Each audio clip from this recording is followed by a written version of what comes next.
Artlist.io.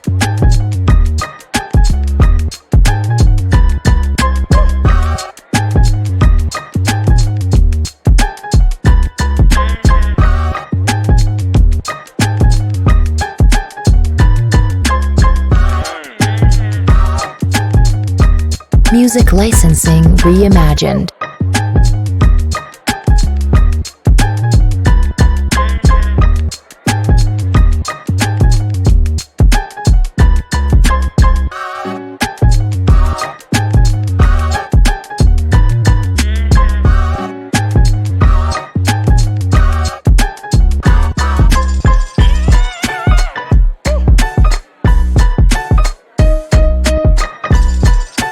Artlist.io.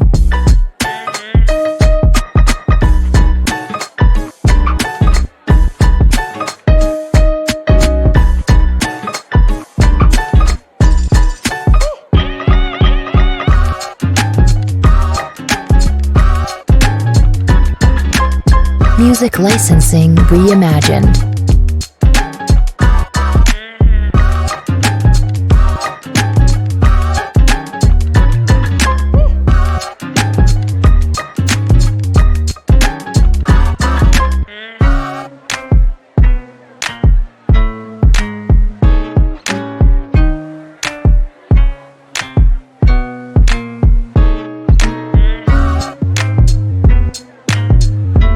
Artlist.io.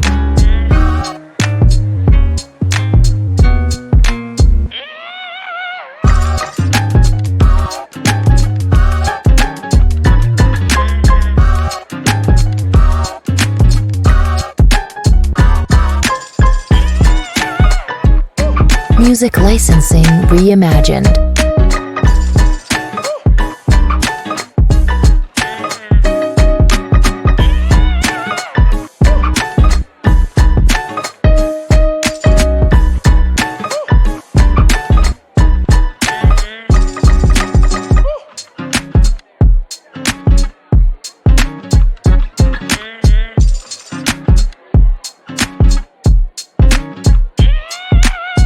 Artlist.io.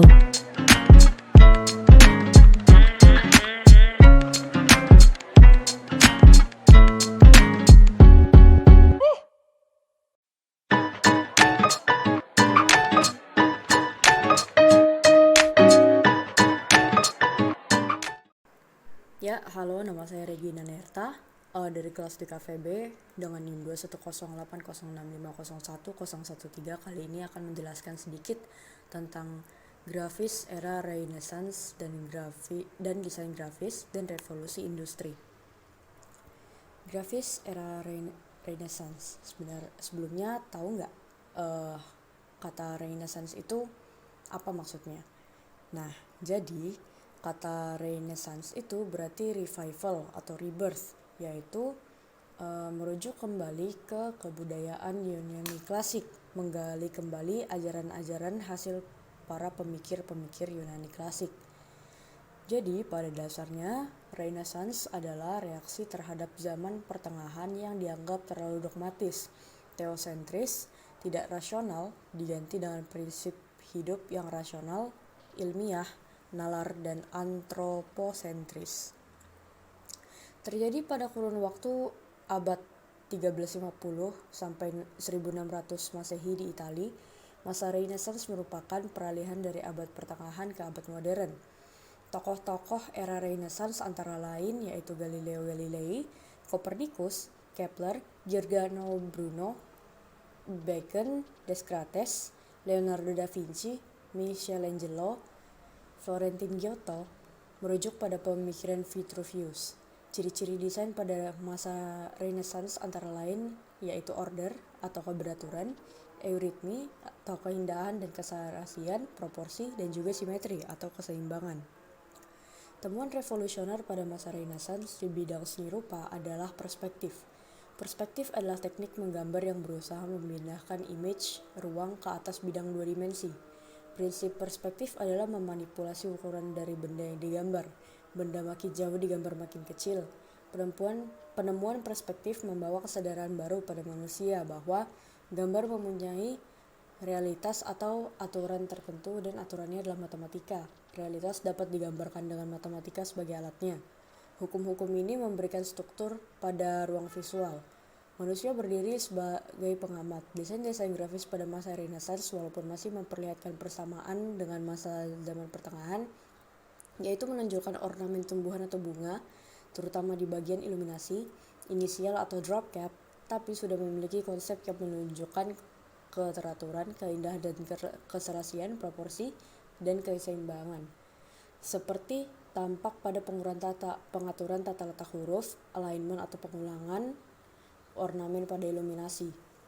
Pemikiran rasional dan kesadaran pada struktur berpengaruh pada perkembangan tipografi. Tokoh penting era Renaissance yang memengaruhi perkembangan desain grafis adalah Geoffroy Tory, Claude Garamond, dan Albrecht Dürer. Desain infografis dan revolusi industri. Istilah desain muncul sebagai hasil dari revolusi industri. Desain grafis adalah proses merancang gambar atau bentuk-bentuk visual 2 matra atau 2 dimensi untuk kepentingan proses komunikasi yang fungsional dan efektif. Secara garis besar ada 4 elemen dasar dalam desain grafis, yaitu ilustrasi atau fotografi, film, simbol, tipografi. Desain grafis berkaitan dengan pesan, media komunikasi, dan halayak sasaran. Seni dan desain pada modern awal. Sebelum revolusi industri, bentuk pengumuman dan promosi dikerjakan manual oleh artis atau seniman atau ahli cetak. Buku kuno dilukis dan dihias oleh seniman. Sedangkan pada era revolusi industri, mulailah mesin cetak, berkembang film dan televisi, perancang grafis, audiovisual, dan teknologi komputer. Gelombang peradaban dunia. Yang pertama itu revolusi agraris, yaitu setelah masa pertanian atau berpindah nomaden 3000 tahun sebelum Masehi, bangsa Sumeria membangun peradaban masyarakat berkota di Mesopotamia dan memasuki abad agraria. Kemudian revolusi industri muncul pada abad 18, mesin uap itu James Watt. Baru tenaga manusia digantikan oleh mesin, produksi barang massal meningkat, produksi meningkat, dan kebutuhan konsumen meningkat.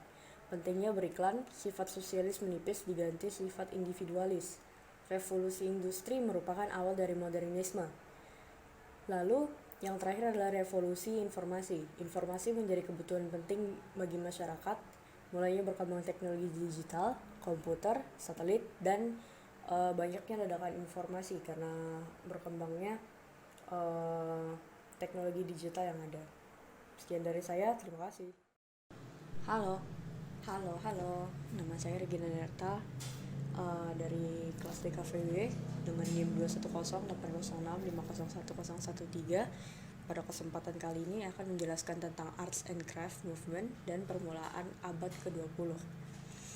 Jadi, Arts and Craft Movement, gerakan seni dan kriya atau lebih dikenal dalam bahasa Inggris sebagai Art and Craft Movement, adalah suatu gerakan pada akhir masa revolusi industri yang mementingkan komitmen kerja dan keindahan.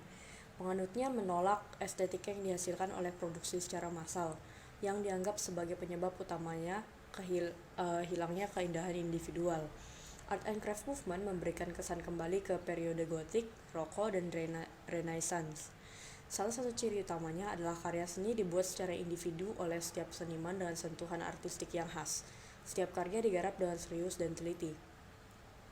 Tokoh-tokohnya adalah William Morris, Owen Jones, Gustav Stickley, Aubrey Bradley, Arthur McMurdo, Adolph Loos, Michael Tonet, William Butterfield, August Welby Northmorland.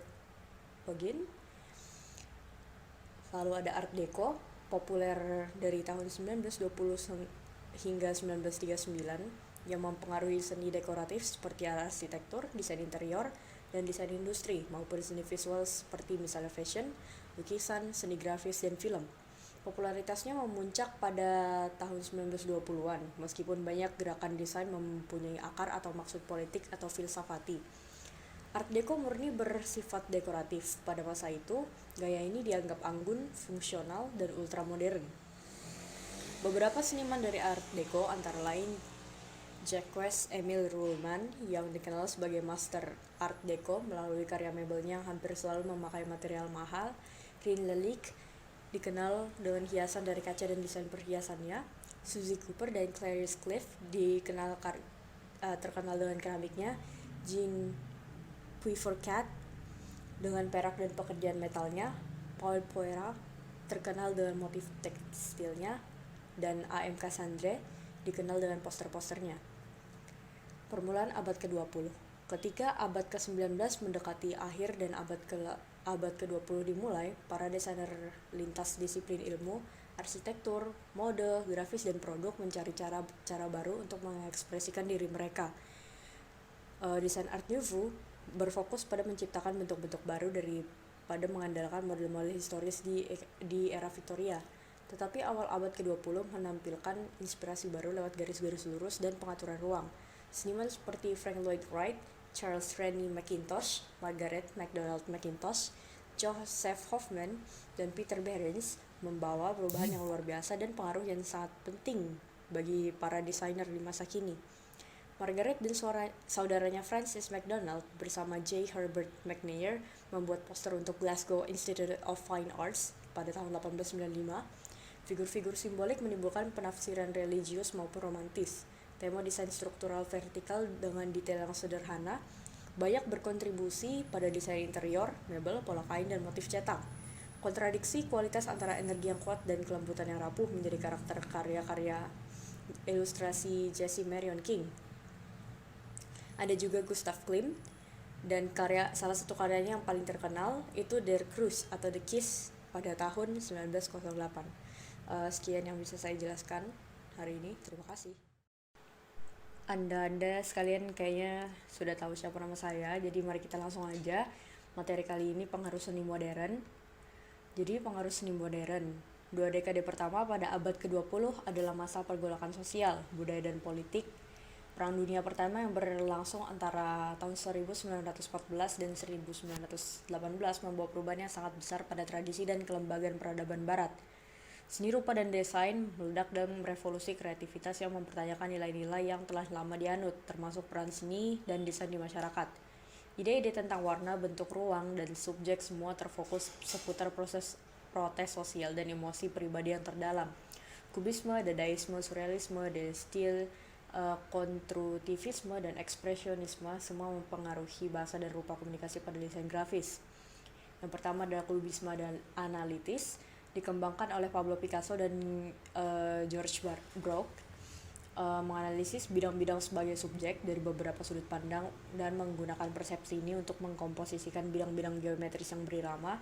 Daya tarik kubisme analisis tumbuh dari tegangan sensual yang belum terselesaikan dan daya tarik intelektual pada struktur gambar yang berkonflik dengan penafsiran subjek. Yang kedua ada kubisme sintetis. Lewat observasi, seniman menemukan bentuk tanda yang bukan representasi dari subjek, menggambarkan esensi sebuah objek dan dasar karakteristiknya dibandingkan dengan tampilan luarnya. Selanjutnya ada futurisme, yaitu sebuah gerakan revolusioner yang menguji ide dan bentuk seni terhadap realita masyarakat ilmiah dan industri yang baru. Manifestonya menyuarakan antusias terhadap perang, era mesin, kecepatan, dan kehidupan modern. Pernyataan terbuka tentang prinsip, kebijakan, tujuan, dan pandangan seseorang atau suatu kelompok seperti yang dibuat oleh seniman futurisme. Dadaisme, reaksi terhadap pembantaian umat manusia pada Perang Dunia I, gerakan dadaisme mengklaim anti-seni dan memiliki elemen negatif dan kerusakan yang kuat. Penulis, penyair, dan seniman dadaisme mengekspresikan keprihatinan, keguncangan, protes, dan omongan kosong akibat situasi peperangan. Perancangan, judul, dan kemungkinan yang absurd menjadi ciri karya grafis mereka. Diklaim sebagai anti-seni dan memiliki elemen negatif dan kerusakan yang kuat. Para senimannya mengungkapkan kerisauan, keguncangan, protes, kejanggalan, serta omong kosong, menolak semua nilai tradisi, dan mencari kebebasan berekspresi yang komplit. Selanjutnya ada MERS, yaitu cabang non-politis dari dadaisme dan gerakan seni tunggal yang diciptakan oleh Kurt Schwitters. MERS diciptakan dari kata commerce yang muncul pada salah satu kolasenya. Sejak tahun 1919, komposisi gambar menulisnya menggunakan kolase cetakan efemera atau fana, sampah buangan dan benda-benda temuan atau found objects untuk menyusun warna lawan warna, bentuk lawan bentuk, dan tekstur lawan tekstur. Setelah itu ada surrealisme, muncul pertama kali di Paris pada tahun 1924 untuk mencari kenyataan yang lebih real di balik dunia nyata. Dunia yang intuitif, mimpi-mimpi dan alam bawah sadar yang dikembangkan oleh Sigmund Freud. Ekspresionisme, yaitu seni di awal abad ke-20, cenderung tidak menggambarkan realita objek, tetapi lebih mengungkapkan emosi subjektif dan tanggapan pribadi seniman terhadap subjek dan peristiwa. Fotografi dan seni modern, bahasa rupa baru yang diusung seni modern mempertimbangkan hubungan unsur-unsur rupa seperti titik, garis, bidang, bentuk, dan tekstur atau barik, mulai mempengaruhi fotografi. Di abad ke-19, penemuan fotografi bertujuan hanya sebagai dokumentasi realita yang lebih akurat daripada lukisan. Namun, pada awal abad ke-20, seni modern menarik fotografi dalam realita abstrak dan desain yang baru. Itu saja yang bisa saya sampaikan pada kali ini. Terima kasih.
Selamat pagi, selamat siang. Nama saya Regina Nerta dari kelas CKVB dengan NIM 10806501013. Pada kali ini akan membahas tentang Bauhaus and New Typography dan New York School and Modern Movement in America. Bauhaus dan New Typography, dari semua seni maju dan gerakan desain telah dieksplorasi, digabungkan dan diterapkan pada masalah fungsionalitas dan produksi mesin di sekolah desain Jerman bernama Bauhaus. Walter Gropius, seorang arsitek Jerman yang merupakan direktur baru sekolah desain bernama Bauhaus pada 12 April 1919. Visinya adalah bahwa desainer yang terlatih secara artistik dapat breathe soul into the dead product of the machine. Awal mulanya dimulai di Weimar, Jerman. Awal Bauhaus mendapatkan inspirasi dari ekspresionisme. Ada Lionel Weinegger, seorang guru Bauhaus, menciptakan ukiran kayu berjudul Katedral di 1919 yang dicetak sebagai halaman judul Manifesto Bauhaus. Dia memperkenalkan filosofi De Stijl ke sekolah melalui asosiasi dengan Theo van Doesburg. Bauhaus Poster tahun 1923. Poster pameran Bauhaus ini dibuat oleh Jules Schmidt pada tahun 1923 yang menunjukkan pengaruh dari konstruktivisme, kubisme, dan De Stijl dan bagaimana beragam gerakan dapat dibentuk oleh Jules Schmidt pada tahun 1923. Juga menunjukkan pengaruh dari pendekatan desain baru. Poster ini menggabungkan bentuk geometris dan mesin untuk direfleksikan slogan Gropius, seni dan teknologi persatuan baru. Nagy and Beyer.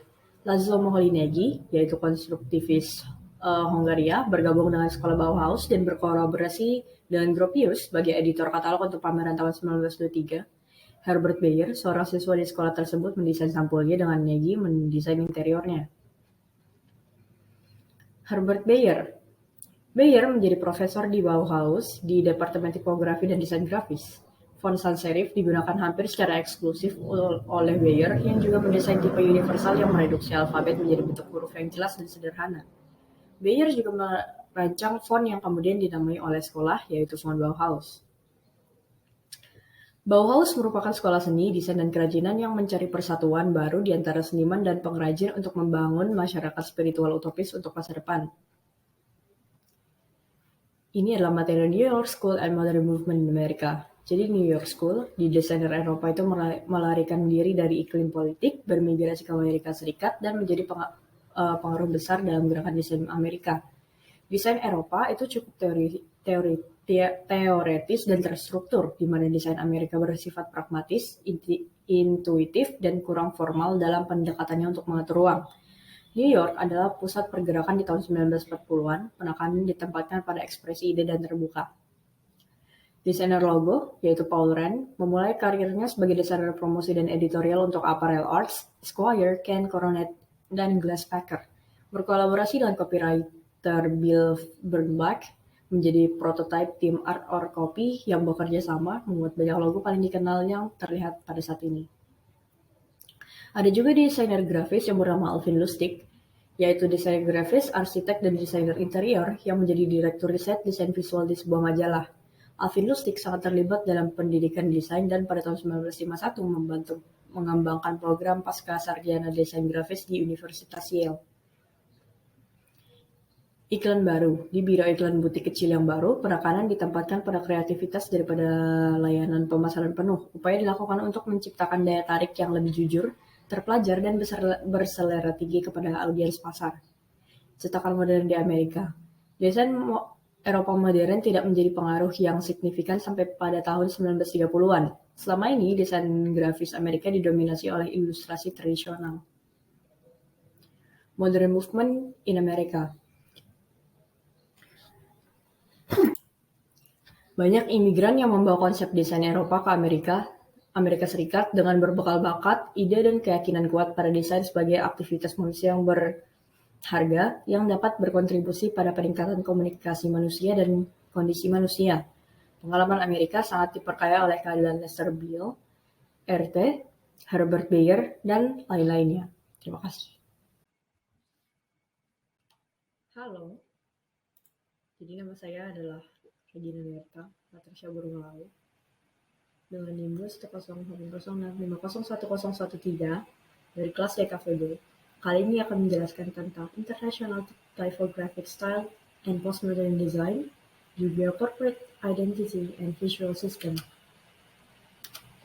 Nah, jadi yang pertama kali akan kita bahas adalah gaya tipografi internasional, dimulai pada tahun 1950-an di Swiss dan Jerman.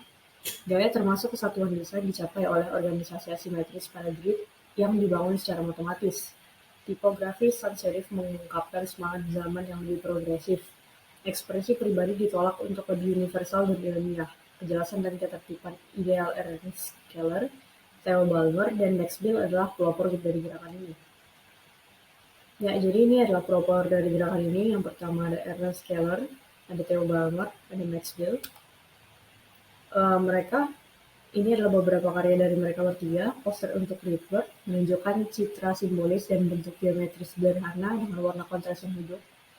Poster pameran 1928 dan 1929 yang dibuat oleh Theo Balmer menerapkan prinsip The Skill pada desain grafis menggunakan grid terorganisir untuk membangun bentuk visual menggunakan grid simetris yang ketat. Dan poster pameran 1945 oleh Max Bill. Jadi Max Bill itu belajar di Bauhaus dari tahun 1923 sampai 1929. Foto berbentuk wajik ditempatkan dalam sistem grid yang ketat, sangat mungkin untuk kita mengimbangkan seni berdasarkan pemikiran matematis. Ini adalah cover for the quarterly bulletin of the Hochschule für Gestaltung. Saya tidak tahu bagaimana cara bacanya. ULM 1958 yang dibuat oleh Anthony Froschau. Ia adalah seorang juru ketik bahasa Inggris dan profesor desain grafis di Ulm, Jerman. Anthony menampilkan sistem grid 4 kolom menggunakan satu font dan hanya 2 jenis ukuran. Anthony Froschau adalah seorang desainer Jerman. Dalam karyanya, ia menerapkan penggunaan bentuk visual untuk mengkomunikasikan proses tak terlihat, dan kekuatan fisik adalah kontribusi utamanya pada merancang merek dagang untuk kota Berlin yang menggunakan garis horizontal tipis dan garis vertikal pendek, dan di sebelah kanan terdapat kata Berlin untuk mewakili kota yang terbagi. Gaya tipografi internasional. Gaya tipografi internasional sebuah gerakan desain yang muncul dari Swiss dan Jerman dan juga disebut desain Swiss. Karakteristik visual dari gaya ini termasuk kesatuan desain yang dicapai dengan organisasi asimetris dari elemen desain pada grid yang dibangun secara matematis. Foto dari salinan objektif yang menjalankan informasi visual dan verbal secara jelas dan faktual, bebas dari klaim propaganda dan iklan komersial yang berlebihan, dan penggunaan tipografi sans serif diatur dalam konfigurasi margin kanan, rata kiri, dan acak-acakan. Era desain ini merupakan awal dari era desain grafis dengan bantuan komputer, bekerja dengan berbagai teknologi. Sejarah akan diubah selamanya oleh teknologi komunikasi visual terhebat, yaitu percetakan dan mesin cetak Gutenberg. Corporate Identity and Visual System. Desain yang baik adalah bisnis yang baik, adalah seruan dari industri desain grafis di tahun 1950-an. Pemimpin perusahaan mulai memahami perlunya mengembangkan citra atau identitas stempel merek perusahaan untuk membantu berhubungan dengan audiens yang beragam. Tanda atau logo hak milik telah digunakan selama berabad-abad oleh persekutuan dan pedagang untuk mengidentifikasi barangnya. Tapi sistem identitas di tahun 50-an jauh melampaui merek dagang dan simbol. Korporasi diberi identitas visual yang memantapkan diri mereka secara emosional dengan audiens mereka. Adriano Olivetti dan Giovanni Pintori. Adriano Olivetti, yaitu putra pendiri mesin kantor Olivetti, mengaku kontribusi desainer dengan sukses promosi perusahaannya. Giovanni Pintori mendesain logo dan semua jaminan identitas korporat untuk Olivetti selama lebih dari 30 tahun. William Golden, direktur seni CBS selama hampir 2 dekade, telah merancang salah satu merek daging yang paling sukses di abad ke-20. CBS tidak didesain dan dibuat oleh agen luar, melainkan staf internal dari CBS itu sendiri yang dipimpin oleh William Golden. Di televisi, ada George Olin. Golden meminta para desainer untuk memiliki rasa tanggung jawab dan pemahaman karya yang rasional tentang fungsi karya mereka. Menggunakan kata desain sebagai kata kerja dan menambahkan bahwa fungsi utama seorang desainer adalah memastikan bahwa pesan dikomunikasikan secara akurat dan memadai. George Olden ditawarkan oleh CBS di 1945 untuk merancang visual on air untuk divisi televisi barunya. Olden memainkan peran utama dalam mendefinisikan grafik televisi. Ada juga Norman Ives, salah satu ahli desain perusahaan, memproklamirkan misi desainer dalam mendesain sebuah logo, yaitu yang pertama, simbol harus menyampaikan dengan pernyataan yang jelas aktivitas yang ditampilkannya. Selain mudah diingat dan terbaca, harus didesain untuk digunakan dalam berbagai ukuran dan situasi, mendistorsi, menyatukan, dan membentuk huruf baru sehingga logo menjadi unik. Tidak ada bagian dari simbol atau logo yang dapat dihilangkan. Contoh lainnya adalah IBM, Paul Rand. Logo awal IBM ini dirancang oleh Paul Rand pada akhir 1800-an, kemudian pada tahun 1970-an, Paul Rand mendesain atau merancang ulang mobile IBM dengan memperkenalkan garis-garis yang kemudian disatukan berbentuk 3 huruf, yaitu IBM.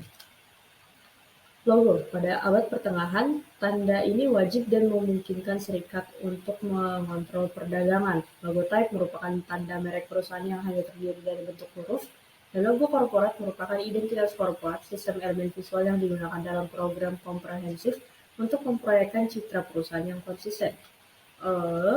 Sekian video tentang corporate logo dan lain-lainnya pada hari ini. Terima kasih. Halo, ketemu lagi. Saya Regina Nerta. Kelas 3 VB dengan NIM 210806065010113. Kali ini akan menjelaskan tentang Digital Revolution and Beyond. Yang pertama ada poster untuk Los Angeles Institute of Contemporary Art tahun 1986 yang dibuat oleh April Grayman, Fashion Show, and Clothing Sale. Output komputer dicetak sebagai lapisan lavender, biru abu-abu, merah, oranye, dan coklat, tumpang tindih, dan gabungkan menjadi gelap palet warna yang lebih penuh. Kemudian ada Rudy van der Lans yang membuat sampul untuk Emigre 11, yaitu sebuah majalah pada tahun 1989 yang mempunyai 3 tingkat visual informasi yang berlapis di ruang dimensi. Bisa dilihat Emigre beberapa contohnya dan juga Rudy van der Lans sendiri. Kemudian ada Edward Vela, mailer untuk Detroit, seorang mailer untuk Detroit Focus Gallery pada tahun 1987. Tipografi yang mereferensikannya bentuk, sejarah, dan produksi proses. Bisa dilihat karya-karyanya di sini seperti apa, tipe-tipe yang dibuat oleh Edward Vela. Kemudian ada Emigre Fonts. Emigre Fonts itu antara lain That History yang dibuat oleh R. Scott McKayla pada tahun 1990, Jonathan Brandbrook, Exocet 1990, Jeffrey Kiddie Sense 1989, Frank Hain, Remedy 1991, Suburban, Rudy van der Lans and Barry Dack 1994, Template Gothic, Rudy van der Lans 1990, Totally Gothic, Zuzana Lico tahun 1990, Philosophia, Zuzana Lico 1997, dan Mrs. Eves, Zuzana Lico pada tahun 1996. Kemudian ada karya-karya yang dibuat oleh Nancy Skolos dan Thomas Weddell, salah satunya itu penyebaran halaman ungu prototype dari buku Farrington Guitar pada tahun 1992. Dengan buku ini, Skolos dan Weddell membantu untuk mendefinisikan kembali definisi dari bentuk buku sebagai baik jenis maupun objeknya bergerak masuk dan keluar ruang. Ada juga Max Kissman, bisa dilihat posternya seperti apa. Poster ini merayakan abad Henry de Toulouse-Lautrec pada tahun 2001. Manual langsung digital, huruf dibuat menggunakan gambar tablet. Kemudian ada Man of the Year, David Letterman, Rolling Stone 1995. Keterpaduan visual antar jenis dan gambar tercapai sebagaimana keduanya dibangun dari bentuk datar lebar dengan warna yang saling terkait. Poster ini dibuat oleh Fred Woodward sebagai direktur seninya, Geraldine Hessler sebagai desainernya, dan David Coles sebagai ilustratornya.